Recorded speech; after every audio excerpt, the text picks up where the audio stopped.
Towards مکہ. تو امام علی علیہ السلام کو ایک خط بھیجا گیا قاصد کے ذریعے اور یہ کہا گیا کہ آؤٹ اسکرٹس آف مکہ میں ہم ملیں گے اور پھر وہاں سے اکٹھے ہو کے ہم حج کے لیے جائیں گے. وہاں پر جب ملاقات ہوئی تو خالد بن ولید نے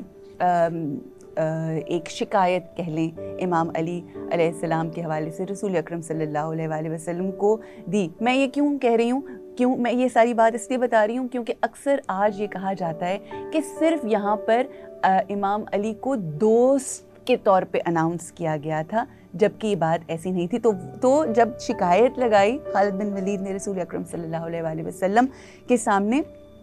تو رسول اکرم صلی اللہ علیہ وآلہ وسلم کو بہت غضبناک ہوئے اور انہوں نے کہا کہ اللہ علی سے محبت کرتا ہے اور جو علی سے محبت کرتا ہے اللہ اس سے محبت کرتا ہے. اور اس کے بعد یہ this was over and done before حج. اس کے بعد آج کے دور میں جب بھی ڈسکشن ہوتی ہے عید غدیر اور غدیر خم کے اس اعلان کے اوپر, تو اکثر لوگ یہ ریفرنس دیتے ہیں کہ دراصل جو 18 ذی الحج کو یہ اعلان ہوا تھا, اس بات کی اور اس کی سگنیفیکنس کو کم کرنے کے لیے یہ بات کہی جاتی ہے کہ یہ صرف خالد بن ولید نے جو شکایت کی تھی اس کے جواب میں یہ اعلان کیا گیا. بٹ یہ عقل اور شعور نہ اس بات کو مانتی ہے اور نہ مان سکتی ہے. اس لیے اب سوال میرا اگلا جو ہے وہ بڑا اہم ہے, اور وہ جب ہم غدیر خم پہ, جیسا کہ ہم نے پہلے کہا, روکا گیا, اونٹوں کے پالانوں کا منبر, کیا اس بات کے لیے کہ جو علی کا دوست ہے اور وہ اس چھوٹی سی شکایت یا جو بھی کہی جاتی ہے بات, ظاہر ہے اس کے اوپر تو نہیں ہو سکتا. اب سوال میرا معصوم سا ہے, وہ سوال یہ ہے کہ کیا اہمیت ہے یہ جو پالانوں کا منبر بنا ہے, اور اس میں کچھ میں لیٹر آن کچھ اپنی بھی رائے دینا چاہوں گی, آپ سے جاننا چاہوں گی کیا. آپ بے شک پالانوں کے منبر پہ اپنی رائے دیتے, لیکن میں اس بارے میں ایک تو میں اس حدیث مبارکہ کی ٹرانسلیشن جو ہے وہ بیان کرنا چاہوں گی, کیونکہ ہم نے آج کا پروگرام کا ٹاپک یہی ہے. یہ سارے سوالات جو ہیں ان سب کے جوابات اس کی ٹرانسلیشن میں چھپے ہوئے ہیں. بسم اللہ. من کنتو مولا فہذا علی مولا. اب اس میں من کا مطلب ہے جو, جس کا. کنتو, اب جو کنتو کا ورڈ ہے, ابھی جو آپ نے بات کی کہ ایک اسپیشل اوکیزن کی وجہ سے تھا, کیا تھا, کنتو کا جو لفظ ہے وہ زمان و مکان کی قید سے آزاد ہے. ٹھیک. اللہ تعالیٰ نے قرآن میں کہا کنتو کنزن مخفیاً, میں چھپا ہوا خزانہ تھا, ہوں, رہوں گا. وہ کنز مخفی ہی رہے گا, تھا, ہے اور رہے گا. ٹھیک ہے. رسول اللہ صلی اللہ علیہ وآلہ وسلم نے فرمایا کنتو نبیًا و آدم بین الماء والطین, کہ میں اس وقت بھی نبی تھا. یہ پریزنٹ پاسٹ انڈیفینٹ کی ٹینس میں آتا ہے عربی میں کنتو, جب آدم مٹی اور پانی کے بیچ میں تھے. اب اس میں کتنا فاصلہ ہے کہ جب آدم مٹی اور پانی کے بیچ میں تھے, اس میں کوئی قید نہیں ہے ٹائم کی. تو یہ زمان اور مکان کی قید سے آزاد ہے ورڈ کنتو, وہی کنتو کا لفظ ہے. من کنتو مولا, یعنی کہ جس کا جب میں مولا, یہ یوم الست میں بھی تھا, اس دنیا کی زندگی میں بھی تھا, روز محشر میں بھی ہوگا. اسی لیے میں نے ٹائم کا شروع میں بھی یہ تذکرہ کیا کہ جب روحوں کو خلق کیا گیا وہ وقت جب عالم ارواح میں تھے, جب یوم الست میں وعدہ لیا, اس کے بعد جب دنیا میں بھیجا, آپ نے زندگی گزاری, دنیاوی زندگی ختم ہوئی, اور اس کے بعد جب آپ اللہ تعالیٰ کے حضور یوم محشر کھڑے ہوں گے اور آپ سے پوچھا جائے گا پہلے کہ تیرا الہ کون ہے, لا الہ الا اللہ, اس وقت وہ بات ہوگی جو میں نے حق پرستی کی اور خود پرستی کی بات کی. ڈویژن اسلام میں وہاں پہ شروع ہوئی جہاں لوگوں نے اپنے مفاد کو, اپنی ذات جہاں بھی آ جائے, چاہے وہ مال کی خواہش ہو, مال غنیمت کی خواہش ہو, حکومت کی خواہش ہو, وہاں پہ من کن تو مولا. مولا کا ورڈ آپ نے بولا کہ دوست کے لیے, مولا میں انٹرپریٹ کیا جاتا ہے آج کے دور میں, اس کے لیے تشریح کرنا ضروری ہے. یہ جو میں نے سورہ بقرہ کی آیت 257 آپ کی خدمت میں پہلے پیش کی, اللہ ولی الذین آمنوا یخرجہم من الظلمات الی النور, اللہ ہے ولی ان لوگوں کا. اب یہ جو ولی کا لفظ ہے نا, ولی اللہ جو ہم کہتے ہیں, واو لام سے نکلا ہے. مولا اسی لفظ کا ایک مخرج ہے.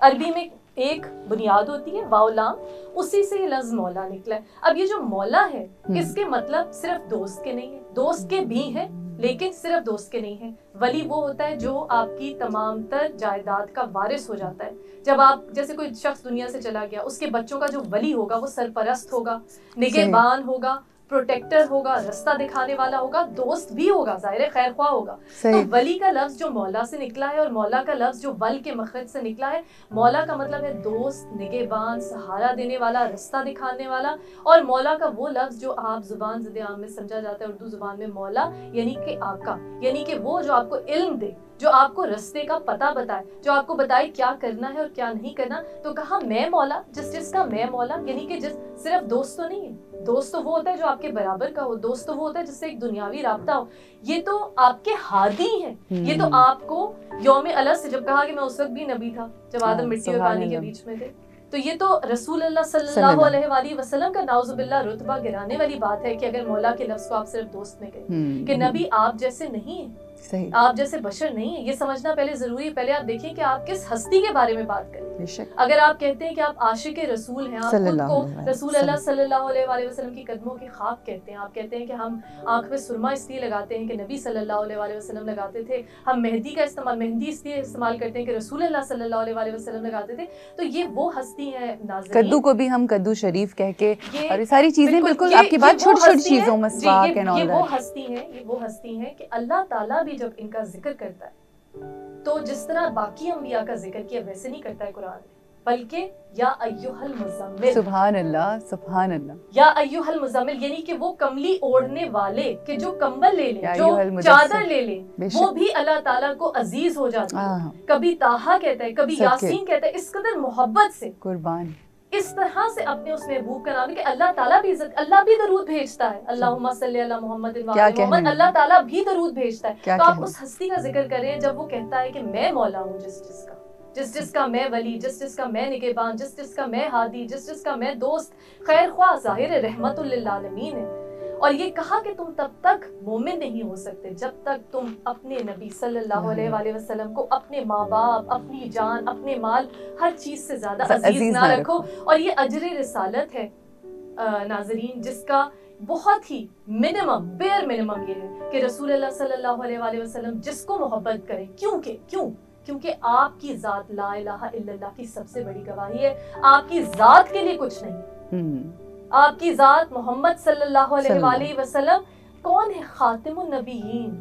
ہادی, طٰہٰ, یاسین, اور اللہ تعالیٰ کی رحمت للعالمین, ہم سب کے لیے آنے والے عالمین, جو جہان ہماری نظروں سے اوجھل ہیں وہ بھی, جو جہان نظروں کے سامنے ہے, زمان و مکان کی قید سے آزاد جو زمانے گزر چکے ہیں ان کے لیے بھی, عالمین کے لیے رحمت ہے. تو جب آپ نبی صلی اللہ علیہ وآلہ وسلم کے رتبے کو پہچانیں گے تو آپ علی علیہ السلام کے رتبے کو پہچانیں گے. جیسے کہا کہ علی تمہیں کوئی نہیں سمجھا سوائے ایک اللہ کے اور ایک مجھ محمد صلی اللہ علیہ وآلہ وسلم. اچھا, بالکل بڑی خوبصورتی سے آپ نے بیان کیا. یہ بات پوچھنے کا مقصد ہی یہ تھا کہ ظاہر آپ کو پتہ ہے مختلف ادوار میں مختلف چیزوں کو مختلف طریقے سے انٹرپریٹ کیا جاتا ہے, اور غلط انٹرپریٹیشنز کر کے تو لوگوں کو مس گائیڈ کیا جاتا ہے. اچھا جی, بات یہ ہے کہ الحمدللہ میں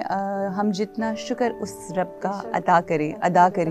ہم جتنا اپنے والدین کا شکریہ ادا کریں, اور ان کا ہم دینا نہیں دے سکتے اس بات پہ کہ انہوں نے ہمارے دلوں میں محبت ڈالی. ہم نہ اجر ادا کر سکتے ہیں, نہ اس کا شعور رکھتے ہیں, مگر دعا ضرور کرتے ہیں, اور دعا اپنے والدین کے لیے بالخصوص کہ انہوں نے ہمارے دلوں میں وہ محبت پیدا کی. یہاں میں سوری آپ کی قطع کلامی معاف, میں ایک بات ضرور کہنا چاہوں گی. آپ نے شروع میں کہا کہ لوگوں کو سمجھ کیوں نہیں آتی, تو میں یہ کہنا چاہتی کہ سمجھ آتی ہے. جو لوگ آج تک ولی اللہ بنے, جنہوں نے خاص طور پہ بر صغیر پاک و ہند میں جن کی وجہ سے اسلام پھیلا, کوئی ایسا نہیں ہے جو ولایت علی علیہ السلام کو نہ مانتا ہو, چاہے وہ نقش بندی سلسلے سے ہو, چاہے سلسلہ چشتیہ ہو, چاہے وہ کسی بھی حسینی قلندری تو ہے ہی, کسی بھی سلسلہ تصوف سے جنہوں نے ایکچولی اسلام پھیلایا بغیر کسی تلوار کے, بغیر کسی ہتھوڑے کے, بغیر کسی ہتھیار کے, بغیر کسی اکیلے آ کے ہندوؤں کی بستیوں میں. یہ سخی شہباز قلندر کا آپ دیکھیے کہ ہندوؤں کی جہاں زبان بھی کوئی ان کی بولنے والا نہیں ہے, سنسکرت بولتے ہیں, راجا کی نگری ہے, اور کس طرح سے محبت کے ذریعے محبت الہی جس کے دل میں ہے وہ تو حسینی قلندری سلسلہ ہے. میں بات یہ کر رہی تھی کہ جو لوگ بچپن سے, جن کے ماں باپ نے شاید حب علی علیہ السلام نہیں بھی پلائی, ان کو نہیں بھی سکھائی, وہ بھی جب اللہ تعالیٰ کی توحید کا جام پیتے, جب لا الہ الا اللہ پہ جاتے ہیں, جو میں نے کہا تھا کہ دو ہی فرقے ہیں, حق پرست اور خود پرست, جب حق پرستی پہ جاتے ہیں, جب وہ علم کی اس معراج پہ پہنچتے، جو مولا علی علیہ السلام نے کہا جب تم علم کی معراج پہ پہنچو گے تو تم اس حقیقت کو جان لو گے کہ اس چونٹی کو خلق کرنے والا خدا بھی وہی ہے جو کھجور کے درخت کے پتے کو خلق کرنے والا ہے. ہر علم کی پیک، اس کی ایلوکوینس، اس کی جو معراج ہے وہ توحید الہی ہے. جب توحید الہی پہ کوئی پہنچ جاتا ہے، چاہے وہ علم کے ذریعے سے جائے، چاہے وہ شریعت کو فالو کر کے جائے، چاہے وہ محبت رسول اللہ صلی اللہ علیہ وآلہ وسلم کے ذریعے سے جائے، وہ جس بھی راستے سے پہنچے گا وہ مولا علی علیہ، کیونکہ وہ من کن تو مولا فہذا علی، مولا پہ ایمان لائے بغیر ولی اللہ بن ہی نہیں سکتا، اللہ کا دوست بن ہی نہیں سکتا. یہاں جو ولی اللہ ہے وہ ہم دوست کے معنی میں کہہ سکتے ہیں، کیونکہ ظاہر ہے وہ اللہ کو ہدایت تو نہیں دے رہا، ولی اللہ ہے. لیکن جب اللہ خود ولی ہوتا ہے، جب رسول اللہ صلی اللہ علیہ وآلہ وسلم مولا ہوتے ہیں، اور جب وہ کسی کو مولا بناتے ہیں تو وہ والا ولی نہیں ہے. لیکن جو ولی اللہ ہے وہ ہے جو اللہ تعالیٰ کے ساتھ ہے، جو اللہ تعالیٰ کی توحید پہ ایمان رکھتا ہے، جو وہی ایمان رکھے گا جس کے دل میں جب اور اسلام پھیلا تو کہا کہ کیسے پتا چلے گا، جو میں نے منافق کی اور اس کی بات کی، کہا کہ کیسے پتا چلے گا کہ کس نے دنیاوی فائدے کے لیے، اب ظاہر ہے اسلامک امپائر بڑھ رہی ہے، جگہ جگہ اسلام پھیل رہا ہے، مال غنیمت، دنیا پرستی، خود پرستی، میرے پاس مال آ جائے، کیسے پتا چلے گا یا رسول اللہ؟ کسی نے پوچھا کہ یہ دل سے ہوا ہے یا مالی فائدے کے لیے ہوا دنیا؟ کہا کہ ذکر علی شروع کر دیا. سبحان اللہ. اگر چہرے پہ رونق آ جائے، کہا کہ علی روشن چہرے والوں کے ایمان ہے، چہرہ امام ہے، چہرہ چمک جائے تو پھر سمجھ لو کہ یہ دل سے مسلمان ہوا ہے. اور اگر چہرہ بگڑنے لگے تو سمجھو کہ یہ اپنی خود پرستی میں، دنیا پرستی میں، مفاد پرستی میں مسلمان ہوا ہے. تو یہ تو دو دھارے ہو گئے نا، مطلب یہ دو ہیں، دو ہی ہیں، ایک دوست ہے علی کا اور ایک دشمن ہے. بالکل صحیح. اور وہ آپ کی گفتگو سے جو میں نے اخذ کیا، جو رسول اکرم صلی اللہ علیہ وآلہ وسلم کی حدیث مبارک ہے کہ میں علم کا شہر ہوں اور علی اس کا دروازہ ہے. تو وہ جو آپ نے بات کی نا ولایت کی، کہ جتنے بھی ولی ہوئے اور جتنے بھی جنہوں نے message of peace and love spread کیا، چاہے وہ پاکستان میں، چاہے وہ برِ صغیر میں یا برِ صغیر سے باہر یا دنیا میں کہیں پر بھی، تو وہ جب تک امام علی علیہ السلام کے در پہ نہیں آتے، یعنی وہ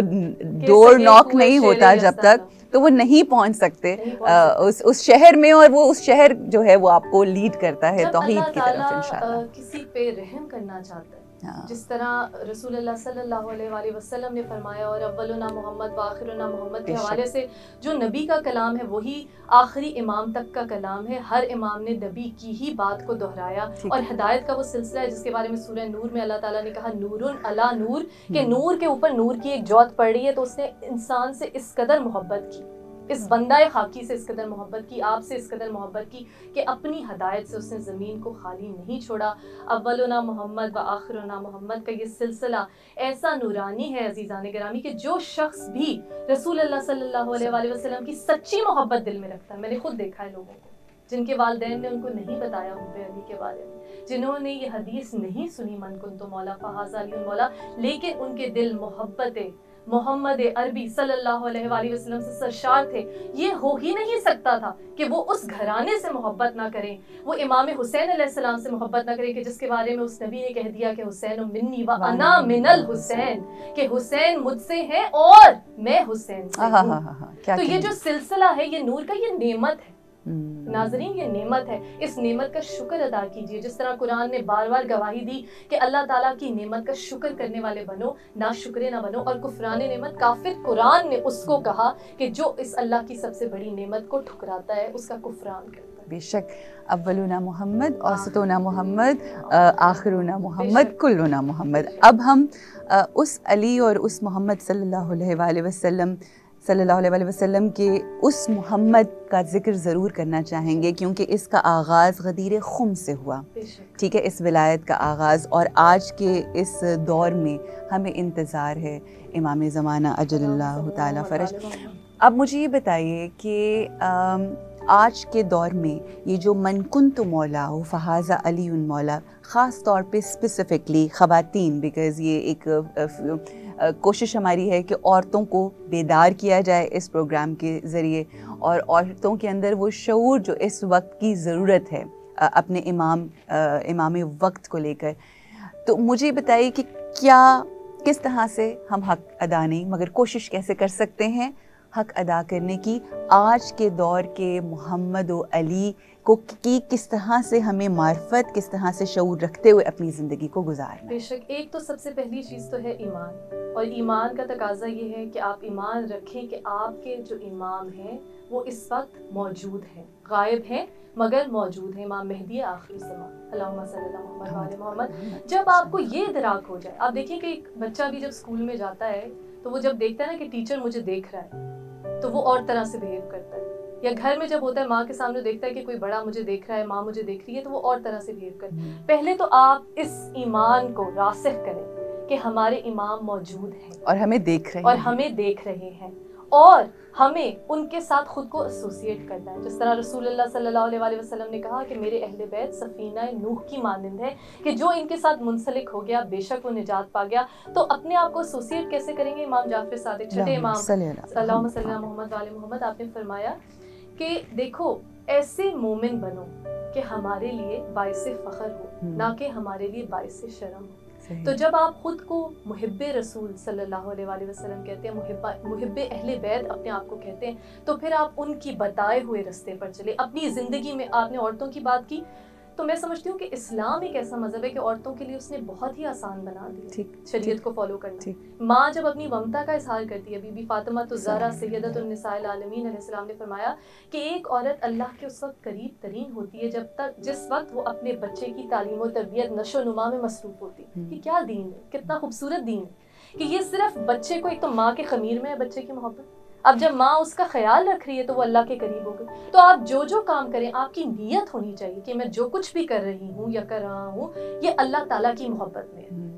اللہ پرست بنے، خدا پرست بنے، خود پرست نہ بنے. بچوں کو اس لیے تربیت و تعلیم اور ان پہ پیسہ اس لیے نہ خرچ کریں کہ یہ میرے لیے کچھ کرے گا، اس لیے کریں کہ یہ اللہ والا بنے گا، یہ اللہ سے محبت کرے گا، یہ ان سے محبت کرے گا جن سے اللہ محبت کرتا ہے. چاہے وہ یا ایھا المزمل ہو صلی اللہ علیہ وآلہ وسلم، چاہے وہ حسین منی وانا من الحسین ہو، اور چاہے وہ مودت ہو جو اہل بیت کی مودت اب امام مہدی آخر الزمان کی صورت میں ہمیں اس دور میں اپنے اعمال میں شامل حال کرنا ہے. سب سے پہلے تو نیت، سب سے اہم، انما الاعمال بالنیات، نیت کو صحیح کریں. اپنا قبلہ و کعبہ درست جب کر لیں گے نا، لا الہ الا اللہ پہ ہی رہنا. لوگ کہتے ہیں نا ہمارے لیے اللہ کافی ہے، بے شک لا الہ الا اللہ، آپ لا الہ الا اللہ پہ ہی آ جائیں کی روح کو اگر جان جائیں گے. پہلے لا اپنی ذات کی نفی کر دیں، کسی اور کو الہ نہ بنائیں، اپنی ذات کو اگر الہ بنائیں گے تو پھر ظاہر ہے آپ کا ہر عمل یہ ہوگا شاید لوگ میری واہ واہ کریں، شاید اب میرے علم کا ڈنکا بچ جائے، شاید میں اتنے پیسے جمع کر لوں، شاید میں لوگوں کی نظر میں معتبر بن جاؤں. نہیں، آپ نے جو کام کرنا ہے اللہ کی رضا کے لیے. جب آپ ہر وقت یہ سوچیں گے لا الہ الا اللہ، اللہ کے لیے جو بھی میں کر رہا ہوں اللہ کی محبت میں، تو آپ کے ہر کام میں وہ پروردگار، وہ رب العزت جو 70 ماؤں سے بڑھ کر انسان سے محبت کرتا ہے، اسی لیے اس نے ان ہادیوں کو بھیجا. ورنہ کیا ضرورت تھی اپنے نور کو جسمانی شکل میں دنیا میں بھیجنے، اور اتنی صعوبتیں اٹھائیں ہر امام نے. کیا ضرورت تھی؟ ہم سے محبت کا اللہ تعالیٰ کا ثبوت ہے ان ہستیوں کو، اپنے نور کو انسانی شبیہ میں بھیجنا اور ہمارے لیے ہادی بنا کر بھیجنا. تو ناظرین، خواتین سے میں یہی کہوں گی کہ آپ اپنے ہر کام کو سب سے پہلے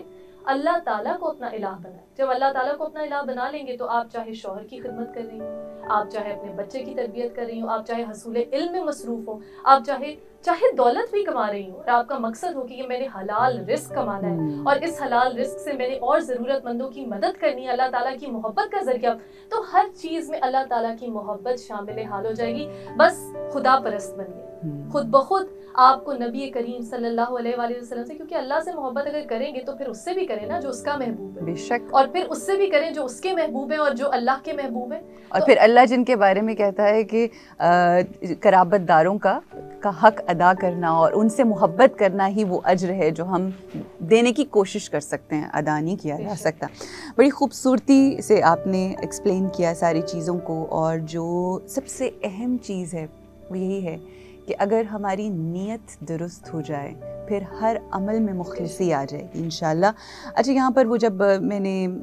تذکرہ کیا وہ جو ایک منظر ہے نا، کیونکہ مجھے اتنا فیسنیٹ کرتا ہے یہ منظر جو غدیر خم کے میدان میں جو کریٹ ہوا، اور اللہ کی جانب سے جو میں سمجھتی ہوں کہ وہ آگے جانے والے لوگوں کا پیچھے آنا، پیچھے والوں کا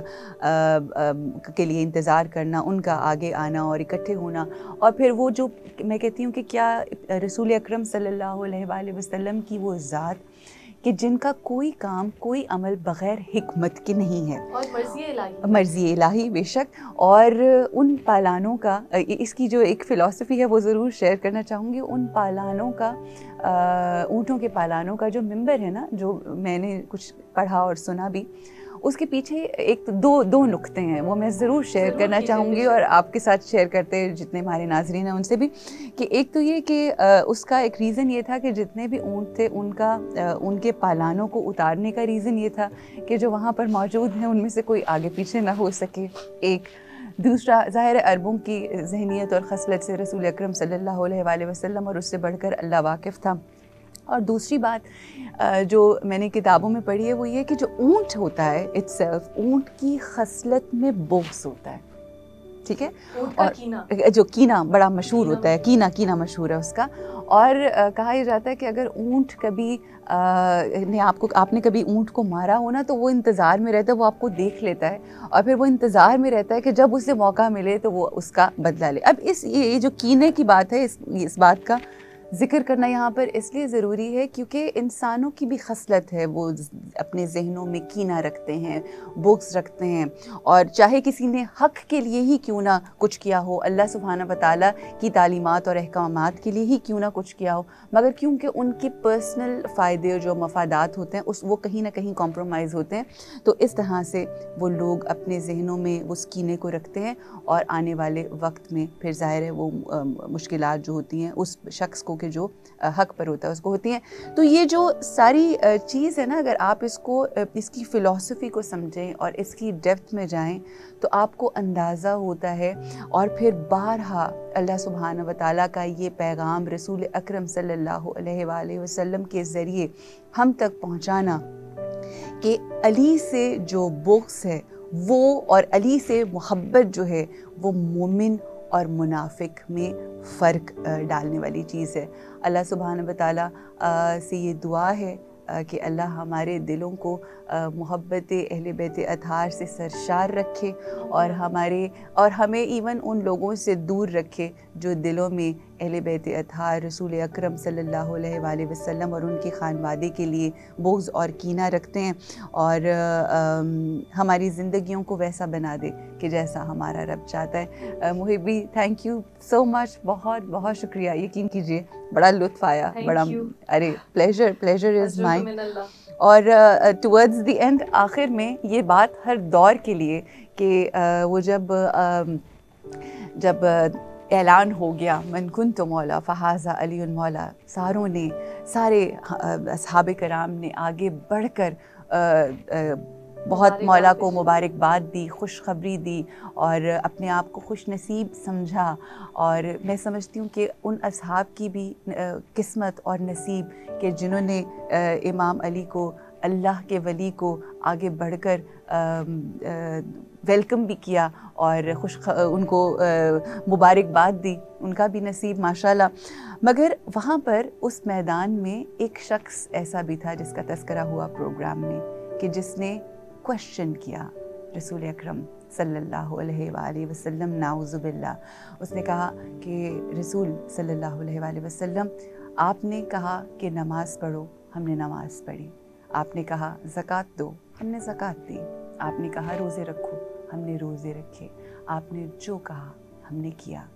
سوال میرا آپ سے یہ ہے کہ یہ جو آپ نے علی کی ولایت کا اعلان کیا ہے، کیا یہ آپ خود سے کہہ رہے ہیں یا اللہ کا حکم ہے؟